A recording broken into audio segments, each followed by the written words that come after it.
My body is ready for you, Master. Have your way with me. Ugh. Oh, hi guys. Hello, ladies and gentlemen. Today, I'll be doing a weapon comparison for Dirty Bomb. What weapons, you ask? Well, this video will be going over the M4A1 and the Timik-47. That's right, guys. The two fully automatic weapons available to Skyhammer, the default mercenary. Now, I'll be going over the stats, the differences, similarities, pros and cons, you name it. I'll even talk a little bit about my personal preference between the two. Anyways, I'll start us off with the M4A1, which does a maximum damage of 14 damage to the body, which is 28 damage to the head at a rate of 536 rounds per minute.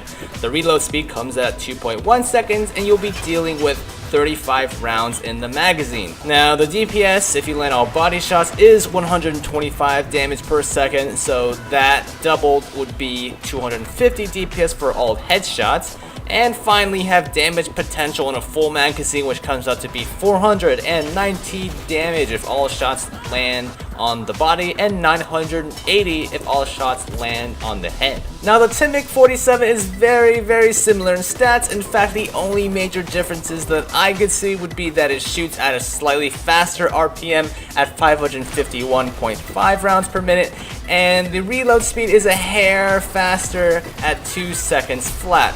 Now, because of the slightly higher RPM, you do get a body DPS of 128.4 damage per second, which means if you land all headshots, that comes out to be 257 damage per second. Now, you may be wondering, oh nice, the Timik must be a straight upgrade, ooh, well, this is where recoil comes in. Well, the exact numbers for recoil and spread are not available, at least to me. You can see here by the side-by-side demonstration that the Timik-47 seems to have a much higher vertical kick than the M4A1.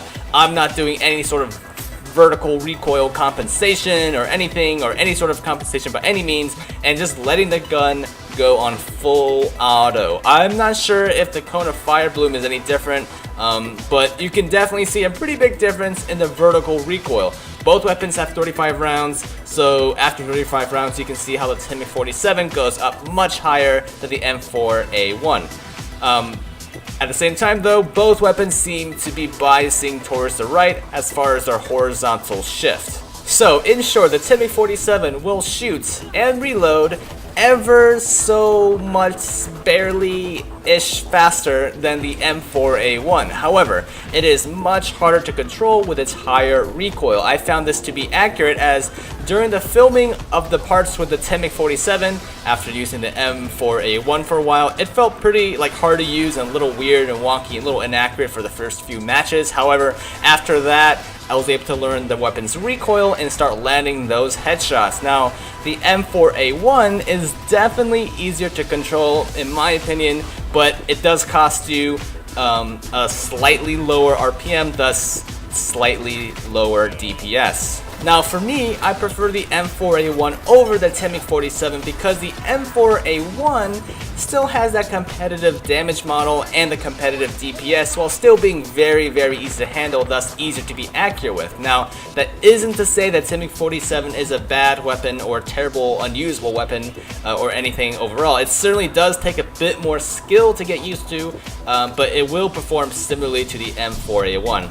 However, with such similarities between the two guns, the Timik's benefit of having slightly, and I mean really slightly, higher DPS than the M4A1, that just doesn't seem to be worth the increased recoil, at least in my opinion. Now guys, I found that the damage per second may indeed be a little bit higher on the Timik-47, but in practical use, just from my experience, it's more likely that I'll miss my shots because of the increased recoil of the Timik-47.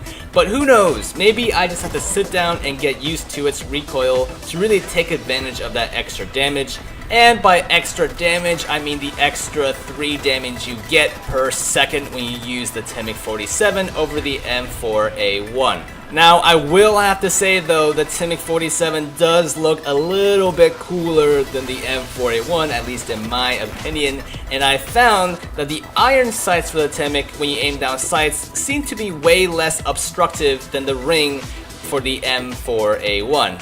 Anyways guys, I hope you found this video informative. I'm trying to figure out what types of reviews people like more, whether it be for a merc or for a loadout or weapons only format. Let me know in the comments section below. And until next time guys, I hope to see you on the battlefield.